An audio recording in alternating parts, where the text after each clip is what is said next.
Yoo yaa harka furii ashama hordoftoota fi kabajamtoota maatii jiru miidiyaa odeeffannoowwan ama biyyarraan dhaqqaban qabannee isiniif dhiyaannee jirra. Gara odeeffannoo keenyaatti osoo isin hin dabarsin dura namoonni jiru miidiyaadhaaf haaraa taatan yookaan sabskiraayib godhin sabskiraayib gochuudhaan maatii jiru miidiyaa akka taatan isin jenna akkasuma laayik sheer gochuudhaan nu jajjabeessaa. Dhaamsa keenya gara odeeffannoo keenyaatti isin dabarsinaa isinis amma xumuraan faana turaan affeerraa keenya.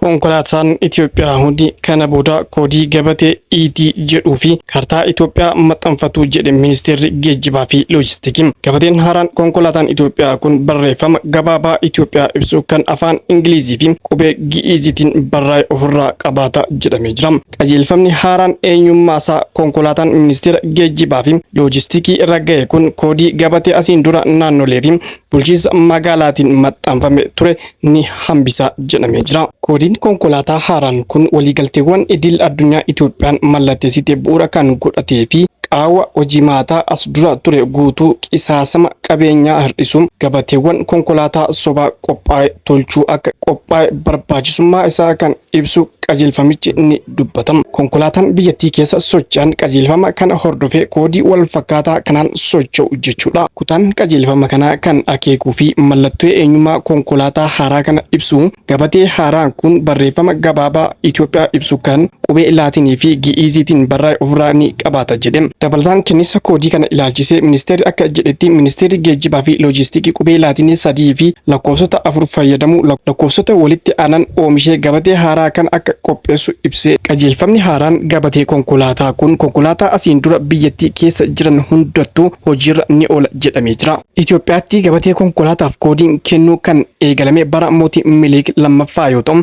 ergasii as yeroo 3 akaakuun gabatee konkolaataa jijjiiramaa dhufuu himamee jira.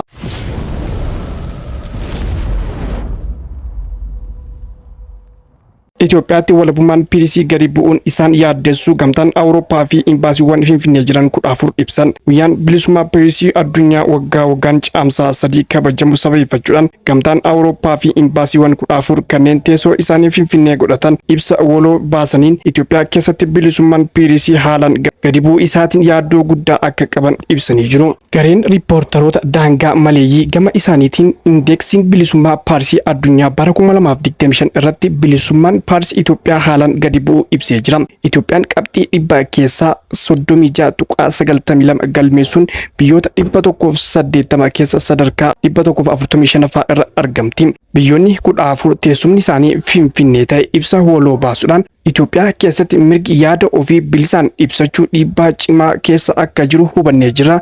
Kunis yaaddessaadha jedhan. Bara 2025 keessa Itoophiyaa keessatti ajjechaan gaazexeessota irratti raawwatame akka hin jirre ibsuun ibsi kun gaazexeessonni 5 mana hidhaa akka jiran beeksisee jira. Gaazexeessonni yeroo waraana naannoo Tigraay fi Amaaratti ejjennoo mootummaa hin deeggarre hedduun shororkeessummaa jajjabeessan jedhamuun to'annoo jala ooluu fi ji'ootaaf kaambii waraanaa gammoojjii keessatti hidhamuu isaanii ibsee jira.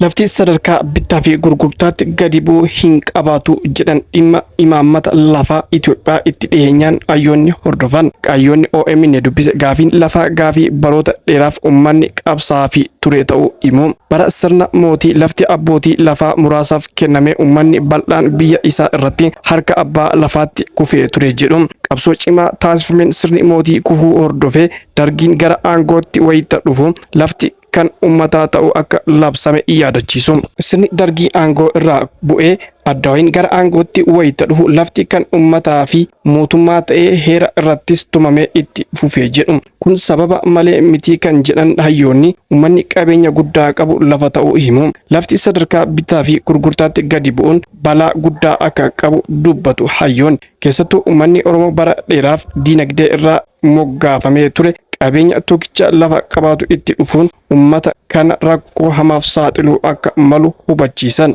Lafti guddaan Oromiyaa keessa jiraachuu eeruun lafti sadarkaa bittaa fi gurgurtaatti gadi buunaan uummanni Oromoo qe'ee ofii dhabuuf deema jechuudhaan akeekkachiisanii jiru.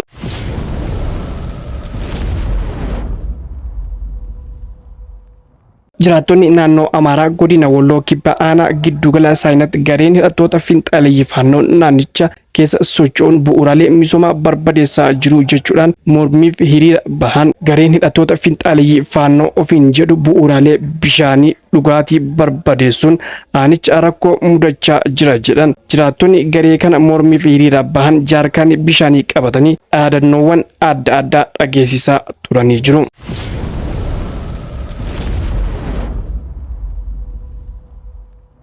Egaa hordoftootaa fi kabajamtoota maatii jiru miidiyaa odeeffannoo keenya qabannee isiniif dhiyaanne kanumaan goolabnee jirra. Odeeffannoo keenya biraatiin hamma walitti deebinutti nagaan turaa isiniin jenna. Namoonni jiru miidiyaadhaaf haaraa taatan yookaan sabskiraayibii godhin sabskiraayib gochuudhaan maatii jiru miidiyaa akka taatan isiniin jenna. Akkasuma laayik sheer gochuudhaan nu jajjabeessaan dhaamsa keenya waan hojiin turtaniif galatoomaa ulfaadha.